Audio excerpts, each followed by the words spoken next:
मैं 22 साल की सुडौल गोरी भूरी त्वचा वाली एक खूबसूरत लड़की हूँ। मुझे देखकर मेरे भाई की नीयत खराब हो गई थी। वह किसी न किसी बहाने से मुझे छूने की कोशिश करता था। कभी रात को जब मैं कमरे में अकेली सो रही होती, तो मेरे कमरे में आ जाता और मेरे बदन पर हाथ फिराने लग जाता था। तो कभी मैं किचन में काम कर रही होती, तो पीछे से आकर मुझे जोर से हक कर लेता था और गर्दन पर अपने दांतों से काट लेता था। वैसे मेरा भाई शादीशुदा था और उसकी शादी को काफी दिन हो चुके थे, लेकिन शायद अब उसका दिल उसकी बीवी से ऊब चुका था, इसलिए वह मेरे पीछे हाथ धोकर पड़ा था। मैं भी उसके इरादों को अच्छी तरह से भांप गई थी। एक दिन घर पर कोई नहीं था। भाभी बाहर गई हुई थी। भैया ऑफिस से जल्दी घर आ गए और अपने कमरे में चले गए। फिर उन्होंने मुझे पानी का गिलास लेकर अपने कमरे में बुलाया। जैसे ही मैं कमरे में पहुंची, तो मेरा हाथ पकड़कर बेड पर बिठा लिया। उसके बाद मुझसे प्यार मोहब्बत की बातें करने लगे। और देखते ही देखते मुझे बाहों में भर लिया। मैं भी खुशी खुशी उनकी बाहों में चली गई। उसके बाद उन्होंने मेरा दुपट्टा उतार कर दूर फेंक दिया और मेरी छाती को दबाने लग गए। थोड़ी देर बाद एक एक करके सारे कपड़े फर्श पर नजर आने लगे और फिर मुझे बेड पर पटक कर, मुझे पता है अभी तक आप लोगों से बहुत सारे लोगों ने चैनल को सब्सक्राइब नहीं किया है। उन लोगों से मैं यही कहना चाहती हूँ कि ज्यादा से ज्यादा चैनल को सब्सक्राइब कीजिए। अब से मैं 2 दिन में एक कहानी आपके लिए लेकर आऊंगी, इसीलिए अब चैनल को सब्सक्राइब करना तो बनता है और साथ में वीडियो को लाइक भी कर देना। मेरी भाभी मेरी सहेली की तरह थी। मैं उनसे अपनी हर बात शेयर करती थी और वह मुझे बहन की तरह मानती थी। मेरे भैया और भाभी शहर में रहते थे और मैं गांव में अपने माता पिता के साथ रहती थी। भाभी ने अपने बेटे के जन्मदिन पर मुझे 7 दिन पहले ही बुलवाया था। उनकी शादी को 7 साल हो चुके थे और उनके बेटे का यह तीसरा जन्मदिन था, जिसे वह बड़े धूमधाम से मनाने वाली थी। उन्होंने खास तौर पर मुझे फोन करके बुलाया था और बहुत रिक्वेस्ट भी की थी कि तुम जन्मदिन पर जरूर आना। जन्मदिन वाले दिन मैं तैयार होकर भैया भाभी के घर पहुंच गई थी। डेकोरेशन हॉल में जाते ही भाई ने मुझे गले से लगा लिया था। मैंने उनसे भाभी के बारे में पूछा तो उन्होंने कहा कि बिट्टू बहुत रो रहा था, इसलिए नेहा उसे दूध पिलाने के लिए अंदर गई है। लगभग 1 घंटे में जन्मदिन की पार्टी शुरू होने वाली थी। मैंने भाई को कई दिनों के बाद देखा था। थोड़ी देर बाद जन्मदिन की पार्टी शुरू हो गई थी और देर रात तक पार्टी भी संपन्न हो गई थी। पार्टी पूरी होने के बाद जब बाकी मेहमानों की तरह मैं भी अपने घर जाने लगी थी, तो भाभी ने मुझे रोक लिया था। उन्होंने कहा, प्रिया, सुबह तक सभी मेहमान चले जाएंगे और फिर हम दोनों बाहर घूमने चलेंगे। उन्होंने मुझे रुकने के लिए कहा था। मैं भी घर में रहकर बहुत बोर हो चुकी थी, इसलिए मैंने भी रुकने का फैसला कर लिया था। मेरे माता पिता ने भी मुझे वहां रुकने की अनुमति दे दी थी। अगले दिन सभी मेहमान चले गए और फिर भाभी और मैंने समय साथ बिताने का मजा लिया। मुझे घर में एक अलग कमरा दिया गया था और वहां आकर आज मुझे 7 दिन हो चुके थे। आने के बाद से ही मैं देख रही थी कि बिट्टू ने भाभी को बहुत परेशान करके रखा था। भैया और भाभी को एक दूसरे के साथ समय बिताने का मौका भी नहीं मिल रहा था। इसीलिए एक दिन मैंने भाभी से कहा कि अब बिट्टू थोड़ा बड़ा हो गया है, इसलिए उसे माँ की इतनी जरूरत नहीं है। आप उसे एक दिन मेरे पास छोड़ दो और आप दोनों बाहर घूमने चले जाओ। फिर उसके बाद भाभी ने कहा कि बिट्टू मेरे पास नहीं रहेगा। मैंने उनसे वादा किया था कि मैं बिट्टू की अच्छी तरह से देखभाल करूंगी। फिर मुझ पर भरोसा करके भाभी अगले दिन भैया के साथ बाहर चली गई थी। उस दिन बिट्टू पूरे दिन मेरे पास था। मैंने उसे बहुत अच्छे से खिलाया था और शाम का घर का खाना भी बना दिया था। उस दिन बिट्टू मेरे पास बहुत खुश जो होकर रहा था। शाम को 8 बजे भैया भाभी घर लौटे थे और भाभी बिट्टू को मेरे पास खेलते देखकर हैरान रह गई थी। उसके बाद फिर भाभी ने कहा, प्रिया, तुमने तो एक ही दिन में बिट्टू पर जादू कर दिया। बिट्टू अपने माता पिता के पास भी इतने शांत से नहीं रहता जितना प्यार और खुशी से तुम्हारे पास रहता है। बिट्टू वास्तव में मेरे साथ बहुत खुश था। रात को सोते समय भी बिट्टू जिद करने लगा था कि वह मेरे पास ही सोएगा। उसकी जिद के कारण मैं भाभी के कमरे में ही सो गई थी और भाभी मेरे कमरे में सो गई थी। आधी रात को अचानक मुझे अपने शरीर पर किसी का हाथ महसूस हुआ। पहले तो मुझे लगा था कि वह बिट्टू होगा, लेकिन धीरे धीरे मुझे समझ में आया कि यह किसी बच्चे का हाथ नहीं था, बल्कि किसी बड़े आदमी का हाथ था। जब मैंने उठकर देखा तो सामने भाई खड़े थे। आधी रात को वे मेरे शरीर पर हाथ क्यों फेर रहे थे, ये मुझे समझ में नहीं आ रहा था। खैर, मैंने उनसे पूछा, क्या हुआ भैया? जी तब उन्होंने मुझसे माफी मांगी और अपने कमरे में चले गए। अगले दिन भी ऐसा ही कुछ हुआ था। आधी रात को भाई मेरे कमरे में आए और मेरे शरीर पर हाथ फेरने लगे। आज तो उन्होंने स्पर्श ऐसी जगह पर किया था जिससे मैं सहम सी गई थी और मैं पानी पानी हो गई थी। उनके इस बर्ताव के कारण मैं उनके कमरे से बाहर निकल गई थी। भाभी गहरी नींद में थी, इसलिए उसे भैया की हरकत समझ में नहीं आ रही थी। जैसे ही मैं उनके कमरे से बाहर आई तो भाई भी मेरे पीछे आ गए थे। मैंने उनसे कुछ कहने की कोशिश की, तभी उन्होंने कहा, सॉरी प्रिया, मैंने तुम्हें नेहा समझ लिया था। रात के अंधेरे में उनसे गलती हो गई होगी, इसलिए मैंने उन्हें माफ कर दिया था और फिर से अपने कमरे में सोने चली गई। कुछ दिन बीत गए थे और बिट्टू मेरे साथ बहुत घुल मिल भी गया था। एक दिन सुबह नाश्ते के समय मैंने भाभी से कहा, भाभी अब मुझे घर जाना चाहिए। फिर भाभी ने कहा, प्रिया प्लीज मेरे लिए कुछ दिन और रुक जाओ ना, मुझे 2 महीने का कुकिंग कोर्स आज ज्वाइन करना है और अब बिट्टू भी तुम्हारे साथ अच्छा घुल मिल गया है, इसलिए मैं तुम्हें बता रही हूँ, तुम उसकी देखभाल कर सकती हो। अगर तुम ऐसा करती हो तो मैं निश्चिंत होकर अपना कोर्स पूरा कर लूंगी। नेहा, पिछले 3-4 महीनों से मैं ये कोर्स करना चाहती थी, लेकिन बिट्टू किसी के पास भी नहीं रहता था। अब जब तुम यहाँ हो तो मैं अपना कोर्स आराम से कर सकती हूँ। कुछ ही दिनों की तो बात है, दोपहर में 2 घंटे का मेरा क्लास होगा और बाकी टाइम फिर मैं घर पर रहूंगी। भाभी मुझसे विनती करने लगी थी। तभी भैया भी बोले, प्रिया तुम नेहा को अपनी दोस्त कहती हो ना, तो अपनी दोस्ती के लिए इतना भी नहीं कर सकती हो? क्या तुम अपनी भाभी के लिए कुछ दिन और रुक नहीं सकती हो? और ये उनका आग्रह बढ़ता जा रहा था, इसलिए मैंने वहां रुकने का फैसला कर लिया था। मैंने उन दोनों को हाँ कहा। फिर भैया ऑफिस के लिए निकल गए थे।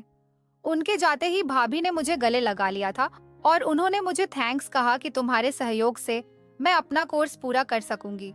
यह कोर्स कुछ ही दिनों का है। एक बार जब मैं कुकिंग सीख गई तो धीरे धीरे अपना खुद का बिजनेस खड़ा कर लूंगी। भाभी की खुशी देखकर मैं भी खुश थी। एक दिन दोपहर को भाभी अपने क्लास के लिए गई हुई थी और बिट्टू उस समय मेरे पास था। अचानक वह रोने लग गया था। मुझे लगा कि बिट्टू को भूख लगी होगी, तो मैंने उसे दूध पिलाने की सोची और दूध लेने के लिए मैं किचन में आ गई थी। दूध गर्म हो रहा था और मैं किचन में खड़ी थी। तभी अचानक भाई न जाने कहां से आ गए और उन्होंने मुझे पीछे से आकर जोर से हक कर लिया और अगले ही पल में उन्होंने मेरी गर्दन पर जोर से काट लिया। उनके काटने से मुझे दर्द हुआ, जिस कारण मेरी जोर से चीख निकल गई थी। उठ मैं गुस्से में जब पीछे मुड़ी तब भाई मुझसे दूर हो गए थे। मुझे देखते ही वह बोले, प्रिया मुझे लगा कि तुम नेहा हो, तुमने नेहा के कपड़े पहने हैं, इसलिए मुझसे गलत फहमी हो गई थी। फिर मैंने कहा कोई बात नहीं है और मैं बिट्टू की दूध की बोतल लेकर कमरे में चली गई। कुछ देर बाद भैया मेरी गर्दन पर लगाने के लिए बर्फ लेकर अपने कमरे में आए। उन्होंने कहा, प्रिया मेरी वजह से तुम्हें चोट लगी है, मुझे अच्छा नहीं लग रहा है, मेरी गलती की सजा मुझे मिलनी चाहिए। ऐसा कहते हुए वे अपने हाथ से मेरी गर्दन पर बर्फ मलने लगे। उनकी नजरें मुझे कुछ ठीक नहीं लग रही थी। तब मैंने कहा, भाई आपकी मदद के लिए धन्यवाद, अब मुझे अच्छा लग रहा है, अब रहने दो। फिर मैं दोबारा बोली, भाई आप अभी कुछ घंटे पहले ही तो ऑफिस गए थे, आज इतनी जल्दी घर कैसे आ गए? इस पर उन्होंने कहा कि आज ऑफिस में ज्यादा काम नहीं था, इसलिए जल्दी घर आ गया। उनकी बातों पर सहमति जताकर मैं उनके कमरे से बाहर निकल आई थी और बिट्टू को दूध पिलाकर सुला दिया था। कुछ देर बाद भाभी भी घर आ गई थी और शाम को चाय पीते समय हम सब साथ में बैठे हुए थे। तब भैया ने कहा कि रात को हम डिनर के लिए बाहर चलेंगे। इस पर भाभी ने मना करते हुए कहा, रात को 6 बजे से मेरी कुकिंग की ऑनलाइन क्लास है। अमित, मैंने तुम्हें पहले ही बता दिया था। भाभी ने पहले ही अपने ऑनलाइन क्लास के बारे में भैया को बता दिया था। फिर भी भैया डिनर की बात कर रहे थे। इस पर भैया ने कहा, नेहा तुम सिर्फ अपने बारे में मत सोचो, अगर तुम डिनर पर नहीं जा सकती हो कि तो मैं प्रिया को बाहर ले जाता हूँ। वह पिछले कुछ दिनों से हमारे लिए कितना कुछ कर रही है, ये आने के बाद से घर में ही है। प्रिया को भी कभी बाहर जाना चाहिए। भैया ने अपनी मीठी बातों में भाभी को इस कदर फंसा लिया था कि भाभी को उनकी हर बात सही लगने लगी थी। फिर भाभी ने कहा, प्रिया तुम्हारे भैया सही कह रहे हैं, तुम सच में हमारी बहुत मदद कर रही हो। तुम घर में बोर हो गई होगी। शाम को तुम अपने भाई के साथ डिनर पर जरूर चले जाना। शाम को भैया मेरे कमरे में एक 1 पीस ड्रेस लेकर आए थे। फिर उन्होंने कहा, हाँ, डिनर पर जाते समय यह ड्रेस पहन लेना। यह ड्रेस नेहा ने तुम्हारे लिए भेजी है। भैया की बातों में मुझे दम लगा था। मुझे महसूस हुआ कि भाभी के नाम पर उन्होंने अपनी पसंद की ड्रेस मुझे लाकर दी है। फिर उसके बाद डिनर का समय हो गया था, इसीलिए मैंने वह ड्रेस ली और तैयार हो गई। जब मैं तैयार होकर बाहर आई तो भाभी ने कहा, अरे वाह, तुम तो अपने भाई के साथ डिनर पर जाने के लिए बहुत उत्सुक लग रही हो। भाभी की बातों से लगा था कि शायद यह ड्रेस उन्होंने नहीं भेजी थी। मैं उनसे कुछ पूछने ही वाली थी कि तभी भैया बोले, नेहा, तुम्हारी ऑनलाइन क्लास का समय हो गया है, अब हम भी निकलते हैं। रात को जल्दी घर आ जाएंगे। मैं भैया के साथ डिनर के लिए निकल पड़ी थी। भैया मुझे जिस होटल में ले गए थे, वहां मुझे परिवार के लोग कम और जोड़े ज्यादा दिख रहे थे। वहां का माहौल भी बहुत ही रोमांटिक था, लेकिन मैं अपने प्रेमी के साथ नहीं बल्कि अपने भाई के साथ डिनर पर आई थी। फिर माहौल चाहे जैसा भी हो, मुझे क्या करना था, यह सोचकर मैं आगे बढ़ गई। भाई ने मेरे गले में हाथ डालकर होटल में प्रवेश किया था। डिनर करते समय भी वे बार बार मेरी खुली टांगों पर भी हाथ रख रहे थे। मैं जितनी बार उनसे दूर सरकती थी, वे उतनी ही बार मेरे पास आ जाते थे। जल्दी से जल्दी डिनर खत्म करके हम घर आ गए थे। फिर रात को मैंने भाभी के कमरे में सोने के लिए मना कर दिया था। उस रात मुझे ऐसा लगा था कि मेरी वजह से भाभी और भैया को एक दूसरे के साथ समय बिताने का मौका ही नहीं मिल रहा है। रात को मैंने भाभी के सामने भैया से कहा, आज आप अपने कमरे में सो जाइए। मेरी वजह से आप दोनों के बीच दूरी नहीं होनी चाहिए। इस पर भैया ने कहा, हमें साथ सोने की कोई जरूरत नहीं है। इतना कहकर वे दूसरे कमरे में चले गए थे। भैया का व्यवहार और बातें यह बता रही थी कि उन्हें अपनी पत्नी में कोई दिलचस्पी नहीं थी। भैया के जाने के बाद मैं भाभी के कमरे में गई। भाभी का चेहरा उदास दिख रहा था। मैंने उससे पूछा, भाभी, क्या तुम्हारे और भैया के बीच सब कुछ ठीक है? भैया तुम्हें पहले जैसा प्यार करते हैं या नहीं? इस पर भाभी ने कहा, हाँ, सब ठीक है। डिलीवरी के बाद से मेरी सेहत काफी बिगड़ गई है और वजन भी बढ़ गया है। तभी से तुम्हारे भैया मुझसे थोड़ा दूर सा रहने लगे हैं, लेकिन मैं जल्दी ही अपने लिए और उनके लिए भी दुबली हो जाऊंगी। फिर उन्होंने मुझसे पूछा, तुमने अभी तक शादी क्यों नहीं की है? तुम्हारी उम्र अब 22 साल की हो गई है, अब तुम्हें शादी कर लेनी चाहिए। इस पर मैंने कहा, मुझे मंगल दोष है। माता पिता कहते हैं कि मंगल दोष वाली लड़की की शादी मंगल दोष वाले लड़के से ही होनी चाहिए। मैं 22 साल की हो गई हूँ, लेकिन अभी तक मुझे मेरा परफेक्ट जीवन साथी नहीं मिला है, इसीलिए मैं अभी तक सिंगल हूँ। फिर भाभी ने कहा कि तुम्हारी तरह खूबसूरत और सुडौल शरीर वाली लड़की पर किसी भी आदमी की बुरी नजर पड़ सकती है। तुम पुरुषों से थोड़ा संभल कर रहना। बातों बातों में हम सो गए थे। अगले दिन भाभी अपनी क्लास के लिए गई। उस समय बिटू मेरे साथ खेल रहा था और खेलते खेलते वह सो गया था और मैं भी उसके पास सो गई थी। कुछ समय बाद बिटू नींद में ही रोने लगा था और मुझे अपनी माँ समझने लगा था। बिटू रो रहा था। तभी मैंने भाभी को कॉल लगाई, लेकिन वह कुकिंग क्लास में थी, इसलिए फोन नहीं उठा रही थी। आज बिटू मुझे अपनी माँ समझ रहा था। उसे चुप कराने के लिए मैंने उसे दूध की बोतल दी, लेकिन वह दूध पीने को तैयार नहीं था। काफी समय गुजर गया, लेकिन उसका रोना अभी तक बंद नहीं हुआ था। आखिरकार मैंने उसे अपनी गोद में ले लिया और उसे चुप कराने की कोशिश करने लगी। मैंने उसे अपनी छाती से लगाया ताकि उसे माँ की तरह महसूस हो। भाभी को घर आने में अभी 2 घंटे बाकी थे और मुझे बिटू का इतने समय तक रोते हुए देखना ठीक नहीं लग रहा था। इसीलिए मैंने कुछ समय के लिए बिटू की माँ की भूमिका निभाने का नाटक किया था। मैंने उसे अपनी छाती से लगाया और उसे चुप कराने लगी। कुछ समय बाद बिटू सो गया और मैं भी सो गई थी। उसके बाद फिर अचानक मेरी नींद खुली तो मैंने देखा कि भैया मेरे सामने खड़े थे। वे कमरे में कब आए और मुझे कब से देख रहे थे, मुझे नहीं पता था। भैया की नजर मुझे ठीक नहीं लग रही थी। बिट्टू को शांत करने के लिए मैंने उसे अपनी छाती से लगा रखा था, लेकिन बाद में मैं अपने कपड़े ठीक करना भूल गई थी और वैसे ही सो गई थी। भाई मुझे उस हाल में देख रहे थे और उनकी नजरें लाल हो रही थीं। फिर मैंने जल्दी से अपने कपड़े ठीक किए। उसके बाद फिर भाई ने मेरा हाथ पकड़ा और उन्होंने मुझे बिस्तर की ओर खींच लिया था। मैं बहुत डर गई थी, पर भैया के साथ मेरा हमेशा से एक अलग संबंध था। फिर भैया ने कुछ ऐसा किया था कि जिससे मैं शांत हो गई थी। थोड़ी देर बाद बिट्टू भी नींद से जाग गया था। हम उसे खिलाते हुए हॉल में ले आए। शीथे तभी भाभी क्लास से वापस आ गई थी। उसने हमें अलग नजरों से देखा और तुरंत बिट्टू को हमारे बीच से उठा लिया। रात को किचन में खाना बनाते समय भाभी का व्यवहार थोड़ा अलग लग रहा था। उसने कहा, आजकल तुम बिट्टू को अपने से ज्यादा जोड़ने लगी हो, उसके पिता को भी अपने से जोड़ने की कोशिश कर रही हो। फिर मैंने उसके कंधे पर हाथ रखकर कहा, आप बिल्कुल भी चिंता मत करो, ना तो आपका पति बुरा है और ना ही आपकी सहेली। इसके बाद भी भाभी मेरे साथ थोड़ा अजीब व्यवहार कर रही थी। खाना खाते समय भाभी ने कहा, वो आज मेरी क्लास का आखिरी दिन है और जब उसकी क्लास खत्म हो जाएगी तो मुझे अपने घर जाना होगा। भाभी की बात सुनकर भैया का चेहरा पीला पड़ गया था। मैं भी घर नहीं जाना चाहती थी क्योंकि भैया और मेरा रिश्ता अलग होने लगा था। मुझे यकीन था कि भैया कोई ना कोई रास्ता निकाल ही लेंगे क्योंकि वे मुझसे इतने आकर्षित हो गए थे कि मुझे जल्दी से जाने नहीं देंगे। उस रात सोने से पहले भाभी ने मुझे यह कहकर ताना मारा था, प्रिया याद रखना, तुम्हारे भैया शादीशुदा हैं और उनमें कोई दोष भी नहीं है। मुझे इसकी परवाह नहीं थी। अगले दिन भाभी 8 बजे अपनी क्लास के लिए निकल गई थी क्योंकि आज उसका आखिरी दिन था।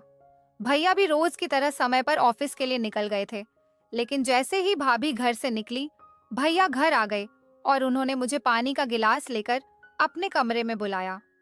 पानी का गिलास लेकर मैं भाई के कमरे में गई।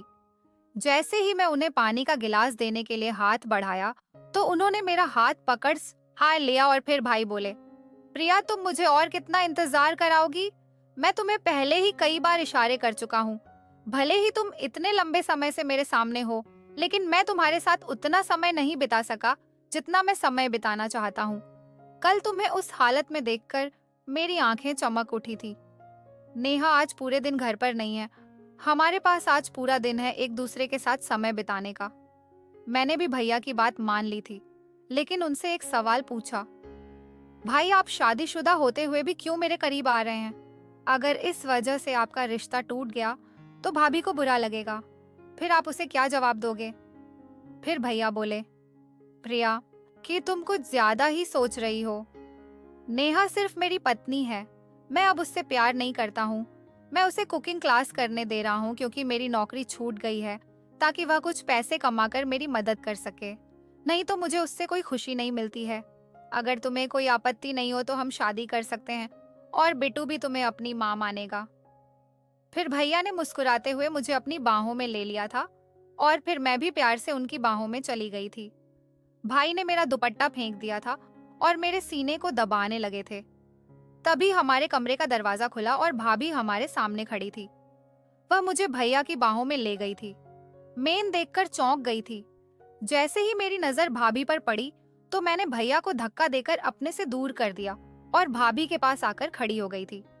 भैया ने भाभी से कहा, नेहा तुम प्रिया को उसके घर भेज दो। जब मैं अपनी फाइल लेने के लिए घर आया था तो प्रिया ने मौका पाकर मुझे गले लगा लिया था।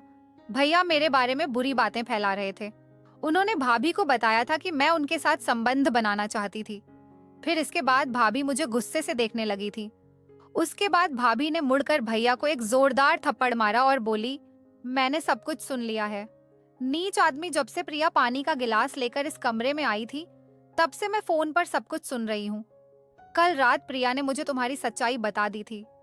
मैंने अनजाने में प्रिया पर आरोप लगाए थे, लेकिन अब सब जान चुकी हूँ कि तुम प्रिया के यहाँ रुकने पर क्यों जोर दे रहे थे। कल रात उसने तुम्हारे असली रूप को मेरे सामने लाने के लिए तुम्हारे साथ नाटक किया था। तुमने उसके साथ जबरदस्ती करने की कोशिश की थी। मैं समझ गई हूँ कि तुमने ऑफिस में भी किसी महिला कर्मचारी के साथ छेड़छाड़ की होगी, इसलिए तुम्हारी नौकरी चली गई है। अब समझ में आया है कि तुम हर महीने में नौकरी क्यों बदलते रहते हो। पिछले 7 साल से तुम मुझे बेवकूफ बना हो। मैं घर का सारा सामान संभाल कर रखती थी और तुम बाहर लड़कियों पर पैसे उड़ाते रहते थे। प्रिया ने मुझे वह अतरंगी संदेश भी दिखाए थे जो तुमने उसे भेजे थे। मैं भाभी के सामने भैया का असली रूप लाना चाहती थी और अब उनका वह रूप सामने आ भी चुका था। वरना मैं तो उसके लिए सब कुछ कर रही थी, लेकिन वह तो बाहर की लड़कियों के पीछे भागने में लगा हुआ था।